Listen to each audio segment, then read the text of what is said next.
ส่วนมากสิกังวลเรื่องศีลบางคนคิดยากเรื่องศีลก็บ่อยากเข้าวัดเลยบ่อยากปฏิบัติเลยก็มีแต่ส่วนมากอยากปฏิบัติอยู่บัดนี้แต่สิปกป้องคิดยากลำบากใจกังวลเรื่องศีลเรื่องฆ่าสัตว์นี่เรื่องฆ่าสัตว์มั่งเรื่องลักของเล็กๆน้อยๆมั่งหรือเรื่องขี้ตัวจะมีวิธีที่ให้คนทำความเข้าใจหรือว่าระงับให้หายกังวลได้อยู่เรื่องศีลนี่เวลาใดขณะใดครู่ใดที่เฮาอยู่กับลมหายใจใดเวลานั้นศีลนี่บริสุทธิ์เลยเฮาบ่มีจิตใจเฮาบ่มีเจตนาบ่มีการคิดที่สิไปฆ่าสัตว์ทั้งใดดอกลักไผดอกตัวไผดอกนี่ซึ่งคนบ้านนอกเฮาก็เป็นธรรมดายากจนก็ต้องหาอยู่หากินอาศัยชีวิตผู้อื่นเป็นเครื่องเลี้ยงชีพกุ้งหอยปูปลาขาเป็ดขาไก่พอได้อยู่พอได้กินมื้อนี้ล่าหาก็หาไปเวลาเฮ็ดมันพอได้กินก็เฮ็ดได้กินไปแต่ว่าเวลาใดที่เฮาเริ่มตั้งใจปฏิบัติบัดเข้าสู่ลมหายใจปั๊บนี่ให้มันมีช่วงเวลาที่บริสุทธิ์มั่งช่วงระหว่าง12ชั่วโมงนั้นในการทำมาหากินในการทำงานในการคุกคีกับผู้คนก็เฮ็ดไปบ่ต้องกังวลกับมันแต่ว่าเวลาเฮาถึงเวลาเฮาปฏิบัตินี่ก็คำว่าปฏิบัติก็บ่แม่นว่าสิมานั่งอยู่ในสถานที่ใดที่หนึ่งหรือเข้ามาในวัดหรือหยังกันหรือสิอยู่วัดก็ซังเวลาที่เฮามีสตินึกถึงลมหายใจเข้าออกเวลานั้นแม้นว่ามันสิมีความบริสุทธิ์5นาที10นาทีก็ช่างนั่นแหละเป็นความบริสุทธิ์ของศีลเลยบริสุทธิ์นี่บ่มีเจตนาว่าสิไปลักปล้นกี้ฆ่าตีหรือโกหกปกล้มหรือคิดอยากกินเหล้าเมายาอิหยังกับไผนี่แหละจังว่าให้ทำความมั่นใจเชื่อมั่นตรงนี้มื้อนึงเฮาบริสุทธิ์ได้5นาที10นาทีมันบ่ฆ่าอยู่เลยดอกอันผู้ฆ่าสัตว์ฆ่าเป็ดฆ่าไก่ฆ่าปูฆ่าปลาหาอยู่หากินหรือลักหรือหยังก็แล้วแต่หรือตัวคนจังซี่ความกังวลเล็กๆน้อยๆกับการว่าบางที่เฮาก็ตัวลูกตัวหลานตัวเด็กน้อยหรือตัวคนบ่ให้ตีบ่ให้ฆ่ากันมันบ่ได้ผิดเด้นั่นมันเป็นกุศโลบายคือจังเฮาเป็นห่วงเด็กน้อยลูกหลานหรือไผก็แล้วแต่มันกำลังขึ้นต้นไม้จังซั่นจังซี่อยู่เนาะโอ้ยสูอย่าไปทางนั้นเด้อกูเห็นงูอยู่หั่นกูเห็นงูอยู่นี่นะจังซี่บ่ได้ผิดศีลเด้อหรือเขามักไปเล่นน้ำดีหลายหรือเขาชวนกันไปเล่นน้ำจังซี่ว้ายขึ้นมาไทยแม่กูเห็นงูใหญ่อยู่ในหันเด่นมันมีแข่เด้สูมันมีนั่นมีนี่เด้สูเนี่ยเขาย่านขึ้นมาแต่นั่นเป็นการรักษาเขาเด่นบ่ได้ผิดเด้อเรียกว่ากุศโลบายบ่ได้เป็นผิดศีลการที่สิผิดศีลในการคำว่าโกหกนี่ก็คือทำให้ผู้อื่นเดือดร้อนเสียชีวิตและทรัพย์สินมันจังสิผิดเสียชีวิตและทรัพย์สินจังผิดอันนี้เป็นการรักษาชีวิตเขามันจะเอาหยังมาผิดนี่เรื่องตัวโกหกเด้อให้ทำความเข้าใจตัวนี้แต่ละมื้อแต่ละเว้นเฮาก็ทำมาหากินชีวิตบ้านนอกแง่ไข่มดแดงมั่งหัวหอยมั่งปลาสอนกุ้งสอนหอยแมงดาง่ำแมงปูมั่งก็แล้วแต่ตอนก็เฮ็ดไปจะถึงเวลาเข้ามาปฏิบัติสุว่าวันศีลวันพระจังสิมาจังซี่ก็มาตั้งใจเอาเต็มที่โลดบ่ต้องกังวลโอ๊ยกูเข้าวัดบ่ล้มดอกเข้าบ่ได้ดอกกูยังฆ่าสัตว์อยู่สูห่างเทื่อกูก็ยังตัวผู้นั้นผู้นี้อยู่ทิ่มไปนั่นคืออดีตเวลาเข้ามาเฮ็ดโลดให้มั่นใจว่าคนที่อยู่ในลมหายใจได้สติรู้ลมหายใจเข้าออกมีอาการปิติได้นั่นบริสุทธิ์แล้วบริสุทธิ์คักแล้วอันนั้นมันต้องมีช่วงจังหวะให้มันบริสุทธิ์ไปช่วงเฮ็ดก็เฮ็ดไปเนี่ยจังหวะอย่ากังวลมาโลดเฮาบ่สะสมทีละเล็กทีละน้อยเฮาสิเอาส่ำใดสิเอา100สิเอาเต็ม100คือเพิ่นเลยทีเดียวมันบ่ได้ดอกมันต้องค่อยๆสะสมเพิ่นก็บ่แม่นว่าเต็ม100มาเลยมีความผิดมาเหมือนกันโดยเฉพาะการฆ่าสัตว์หาอยู่หากินเยอะมากหลายที่สุดนั่นแหละ เพิ่นก็ยังคอยละมาเรื่อยละมาเรื่อยคมมาเรื่อยคมมาเรื่อยมันก็คอยเต็มขึ้นเองดอกความบริสุทธิ์นั่นแหละค่อยๆดีขึ้นแต่เฮาบ่เริ่มต้นมื้อนี้เฮาสิไปเริ่มต้นมื้อใดซึ่งว่าบ่ต้องกังวลดอกเรื่องกูยังปล่อยวางบ่ได้ดอกสูกูเข้าวัดบ่หลมนั่นเจ้าอย่าเว้าถ้าสิมาก็มาโลดมันมีวิธีเฮ็ดให้ถึงความบริสุทธิ์อยู่คือการทรงฌานเจริญฌานที่เฮาแนะนำกันอยู่เดี๋ยวนี้เฮานี่ตั้งหลักเอาตรงที่ปฐมฌานรู้ลมหายใจเข้าออกกับอาการปิติเกิดนิ่มนวลระหว่างกลางคิ้วนี่บริสุทธิ์แล้ว5นาที10นาทีเนี่ยมันก็ต้านความผิดอย่างอื่นไว้แล้วตัวในตลอด24ชั่วโมงมันก็บ่ขา24ชั่วโมงบ่หลัก24ชั่วโมงดอกช่วงนอนหลับมันก็เป็นปกติของมันเองดอกจักว่าล่ะมันนึงมีช่วงจังซั่นช่วงนอนหลับนึงแล้วก็ช่วงตั้งใจนึงนี่มันตื่นขึ้นมาบริสุทธิ์เองดอกบ่ว่าว่าคิดสิฆ่าสิลักอยู่เบิดตลอด24ชั่วโมงดอกมันนึงมีแล้วเลยว่าบ่ต้องกังวลเรื่องศีลบ่ต้องกังวลหรือคนที่เคยทำผิดพลาดมาแล้วก็สั่นคนที่ฆ่าคนสิบรรลุอรหันต์ได้บ่โจรองคุลิมานก็ฆ่าคนพันกว่าคนพุ่นตัวสันตติอมาตย์ฆ่าแสนกว่าในจุลคาสมีในบันทึก 35,000 น่ะจังซั่นแล้วจะไปฆ่ากังวลหยังอยู่หั่นมันสิได้จักเทื่อบ่นี่เป็นธรรมดาของบางอย่างก็เป็นเรียกว่าผลของกรรมวิบากกรรมซึ่งมีซึ่งกันและกันวิบากกรรมคือต้องได้ทำมาหากินได้ฆ่าหอยแครงแมลงภู่ตึกปลาอายุหากินแบบนั้นเป็นวิบากกรรมอย่างหนึ่งแต่ว่าเฮาก็พยายามที่สิค่อยๆลดหย่อนคือเขามาวัดมาฝึกมาหัดได้วิธีมันเป็นแล้วก็เฮ็ดอยู่บ้านเฮ็ดอยู่เฮือนหรือเฮ็ดอยู่ตามทงไร่ทงนาเฮ็ดน้ำหัวน้ำสวนก็เฮ็ดไปอีกอย่างนึงช่วงบริสุทธิ์เข้าใจอยู่บ่เข้าใจฟังดีๆช่วงที่เฮาว่าศีลบริสุทธิ์คือช่วงที่เฮาฟังธรรมฟังดีเด้อช่วงที่เฮาฟังธรรมที่เพิ่นแสดงธรรมนี่คือฟังหลวงพ่อแสดงอยู่เดี๋ยวนี้แหละบ่ได้คิดว่าสิไปฆ่าไผเด้นี่บ่ได้คิดว่ากูสิไปตึกแหจับปลาใส่หม้อง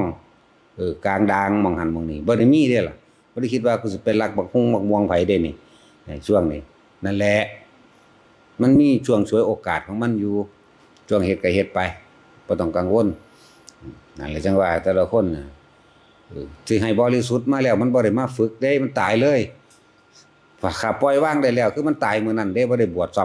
ำจักบ่ล่ะอรหันต์มื้อนั้นถ้าบ่มีอุปนิสัยวาสนามันก็ตายมื้อนั้นโลดเด้จังซั่นแล้วจึงว่าบ่ต้องไปกังวลกับมันเรื่องศีลนั่นน่ะเฮ็ดไปเถอะมันมีจังหวะอยู่ช่วงเฮานอนหลับนั่นน่ะช่วงเฮานอนหลับก็บ่ได้ไปฆ่าเด้ล่ะถึงแม้นบางครั้งมันจะฝันก็ช่างมันเป็นการบังคับบ่ได้ความเคยชินของจิตฉะนั้นจึงมาฝึกจิตให้มันเกิดความเคยชินในการนิ่งเพิ่นว่าบ่ได้เพิ่นว่าละเฮานี่ล่ะว่าเอาเองเราก็ได้ก็พิสูจน์ได้แล้วสมถะภาวนานี่นั่นแหละช่วงใดที่เฮาอยู่กับลมหายใจได้หรือช่วงใดที่เฮาอยู่กับจุดอุณาโลมทรงฌานได้นั่นแหละช่วงที่เป็นศีลบริสุทธิ์เลยบริสุทธิ์แล้วความคิดบ่เกิดจิตมโนกรรมมโนได้เป็นตัวกรรมคือความคิดนึกที่ได้มันสิเป็นตัวพาเหตุหรือบ่พาเหตุตัวคิดนึกไว้ไปได้จิตเจตนาชื่อว่าเป็นตัวกรรมสำเร็จไปทางใจแล้วซะก่อนแต่ว่ากายและวาจาบ่ได้กว่าสิผิดศีลใดมันหาข้อพุ่นดอกเว้ยคือว่าสิไปฆ่าสัตว์นี่นึกไว้แล้ว1 2ฮู้ว่าสัตว์มีชีวิต3พยายามฆ่า4ฆ่าให้ตายมั่นใจว่าตายแล้วเกิดความสะใจ5อย่างที่จังผิดเด้ออะไรมันนั่นดอกองค์ประกอบแห่งความผิดศีลแต่องค์ประกอบแห่งความบริสุทธิ์โดยศีลลมหายใจเลยบริสุทธิ์โลดอันนี้บ่ได้คิดว่ากูสิงดเว้นกูสิบ่ฆ่าสู้ดอกมื้อนี้บ่เข้ามาสู่ลมหายใจปุ๊บตัดความคิดเลยตัดเจตนาออกเลยนั่นแหละจังว่ามันมีช่องว่างช่องโหว่ให้หลายอย่างอยู่แต่พวกเฮาไปกังวลกับมันเพราะบ่ได้ยินได้ฟังบ่เข้าใจเข้ามาฝึกหัดนั่นนี่เป็นแล้วก็ไปเฮ็ดอยู่บ้านอยู่เฮือนสั่งสมไปของเจ้าของเองตัวบัดในเรื่องศีล หมู่ภิกษุสามเณรหมู่นี่บ่ว่าตั้งแต่ศีล5ศีล10ศีล200อิหยังก็แล้วแต่เขาลมหายใจเลยทรงฌานได้เมื่อใดก็นั่นแหละบริสุทธิ์แล้วบ่ต้องไปกังวลอย่างอื่นดอกธรรมดานำมื้อนี้ประกอบกับการที่นี่ ทานคือบุญภายนอกเฮาก็เฮ็ด เบื้องต้นแห่งบุญก็คือทานจาคะความเสียสละออกเฮาก็เฮ็ดบ่แม่นว่าบ่เฮ็ดมีผู้หมู่ภิกษุสามเณรทานไปก็ทานศีล5นั่นแหละมันก็เป็นแล้วมหาทานอย่างอันยิ่งใหญ่สำตัวนั้นมันบ่มีความคิดสิไปลักหรอกมันบ่ได้ไปกังวลในแนวอื่นอีกแล้วว่าคือฆราวาสยังมีความกังวลว่ามื้อนี้สิกินหยังเนาะไปสอนกันนะแง่ไข่มดแดงหั่นนี่ก็น่าเก็บแมงแข้งก็น่าหาขุดปูหัวหอยก็น่าดิมันยังมีสิไปตึกแหะวังปลานั่นปลานี่อยู่ดิเขาก็นั่นก็เฮ็ดไป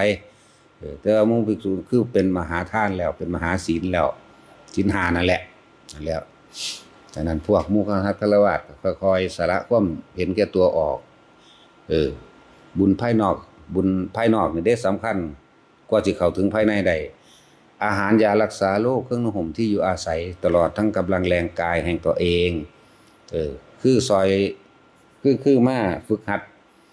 ปัดกวาดลานวัดพระเจดีย์ตะปลูกต้นไม้สร้างกุฏิวิหารอีหยังจังซี่แหละค่อยๆเฮ็ดไปนี่สั้นแต่ว่าท่านกำลังภายในทานของในกายคือกำลังแรงกายนั่นเองลักษณะนั้นอาหารยารักษาโรคเครื่องนุ่งห่มจังซี่ก็ทานไปบางคนก็ท่านบาตรท่านผ่าอาบน้ำท่านผ่าไตรก็แล้วแต่สิเฮ็ดไปแต่ว่าปกติเฮ็ดงานกับอาหารนั่นแหละจังซั่นเฮ็ดไปเรื่อยแต่ว่าท่านโดยบ่หวังผลให้ท่านบ่มีจิตผูกพันในผลแห่งท่านบ่มุ่งการสมในความอยากได้แล้วก็อยากเป็นมหาทานเรานี่เป็นท่านโดยทรงพรหมวิหารในการท่านที่ว่างโดยอุเบกขาผู้ใดท่านแบบนี้เรื่อยท่านยังกระสร้างอาหารจากเครื่องนุ่งห่มที่อยู่อาศัยเครื่องอำนวยความสะดวกสบายแม้กระทั่งกำลังแรงกายที่มาเฮ็ดในวัดในว่านะบ่หวังผลในท่านบ่มีหยังเลยนี่เป็นการทรงพรหมวิหาร4มื้อเด้มีทั้งเมตตากรุณามุทิตาอุเบกขาอยู่ในหันแล้วประกอบไปด้วยพรหมวิหาร4มันสิไปลงอุเบกขาเพราะว่าเฮาบ่อยากได้แล้วก็บ่อยากเป็นความคิดของเฮาสิบ่ไปปรุงแต่งไปสร้างเป็นมโนภาพอยากได้นั่นอยากเป็นนี่เฮ็ดเรื่อยดูเขาทำให้บ่อยทำให้เกิดความเคยชินบ่อยากได้หยังนี่คือความสละความเห็นแก่ตัวจึงเกิดเป็นบุญภายในอาศัยวัตถุภายนอกนะเข้าสู่บุญภายในแล้วเกิดความสงบเย็นบุญคือความสงบเย็นอันเกิดจากการให้ทานแต่ที่เฮาบ่เคยได้ยินได้ฟังเข้าใจว่าไปทำบุญท่านนั้นท่านนี่แล้วขอเอาอธิษฐานขอเอาเด้อขอเอานั่นเด้อขอเอานี่เด้อจังซั่นจังซี่นั่นแหละเขาเอิ้นว่าทานเพิ่มทุกข์บุญเพิ่มบาปเพราะว่าบ่เข้าใจอานิสงส์แห่งทานแต่บ่หวังผลการทำบุญถ้าบ่หวังผลในทานจึงเกิดคือความสงบเย็นภายในใจตัวเองถ้ามีความสงบภายในใจตัวเองตั้งใจฟังคือพวกเจ้าฟังอยู่เดี๋ยวนี้พวกเจ้าสิเริ่มเข้าใจเด้พวกเจ้าขอมาตั้งแต่เกิดนู่นล่ะจนเท่าเดี๋ยวนี้ได้บ่สิ่งที่พวกเจ้าให้ทานเวลาใดสาธุเด้อผู้ขาถูกลอตเตอรี่มั่งให้อายุยืนมั่งบ่ให้ป่วยมั่งให้ได้เป็นนั่นให้ได้เป็นนี่มั่งได้อยู่บ่นี่พิจารณาเข้าไปให้มันถึงที่โอ้มันบ่ได้มันแม่นของเพิ่นเว้ยมันก็ยอมรับของมันตอนบัดนี้เวลาฟังธรรมก็เข้าใจก็เพราะว่าความปรารถนาในความได้ความดีความมีความเป็นของเจ้าของเองเลยเฮ็ดให้พวกเจ้ากระวนกระวายแล้วเอิ้นว่าทานเพิ่มทุกข์บุญเพิ่มบาปเพราะว่าบ่ว่างความกังวลในความอยากได้นั่นแหละผู้ใดทานบ่หวังผลในทานบ่มีจิตอุปาทานผลแห่งทานเฮ็ดดูเข้าดูเขาเกิดความเคยชินคนพวกนั้นส่วนมากตายแล้วนั่นไปพรหมโลกพรหมกายิกาจากบาลาเป็นขั้นต้นเมื่อเขาสิ้นฤทธิ์สิ้นยศสิ้นอายุแห่งพรหมโลกแล้วเข้าสู่อนาคามีแล้วก็บรรลุอรหันต์ในอนาคามีเลยเด้ในสุทธาวาส5สั้นนั่นแหละนี่อย่างหนึ่งต่อมาเฮาบ่แม่นว่าเฮาตะทานอย่างเดียวบัดนี้มีการประกอบด้วยการฝึกหัดปฏิบัติอานาปานสติเป็นผู้นึกถึงลมหายใจเข้าออกที่อยู่ในกายนี่อานาปานสติแปลว่าจังซี่เด้อเป็นผู้นึกถึงแล้วก็ทำความรู้สึกในลมหายใจเข้าและออกอยู่ในกายไม่ห่างจากกาย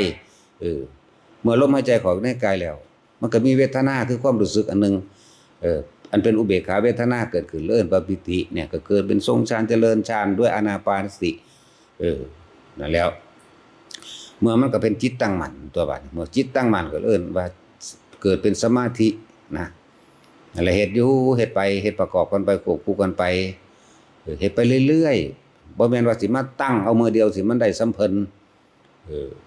มันพอแห้งก็ดอกเสียจะมาบอกมัน30ปีอยู่เด้อันที่ฝึกเจ้าของเองมาเรื่อยๆอยู่นี่แต่ว่าหาวิธีที่ง่ายรัดสั้นและตามประสบการณ์เจ้าของเว้าพร้อม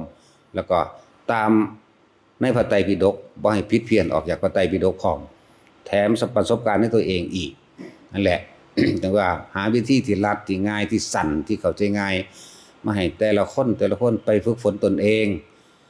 เพราะบ่มีผู้ใดเฮ็ดอิหยังให้ไผได้บุญก็เอาให้กันไม่ได้บาปก็เอาให้กันไม่ได้เข้าใจบ่ล่ะบ่มีผู้ใดสาปแช่งให้ผู้ใดผู้หนึ่งตกนรกได้บ่มีผู้ใดอวยพรให้ผู้ใดผู้หนึ่งไปสู่สวรรค์ได้ยิ่งเป็นความบริสุทธิ์คือนิพพานยิ่งไม่มีใครบอกอิหยังกันได้นอกจากผู้นั้นฝึกเอาเองฝนเอาเองรู้ประสบการณ์ด้วยตนเองจึงจะพ้นด้วยตนเองเด้บุคคลผู้หนึ่งเมื่อถึงความบริสุทธิ์แล้วคือพระพุทธเจ้าจะเอาความบริสุทธิ์ให้อีกบุคคลผู้หนึ่งย่อมเป็นไปไม่ได้เข้าใจว่าล่ะและง่ายๆไปฝึกเอาเด้อเอาพอ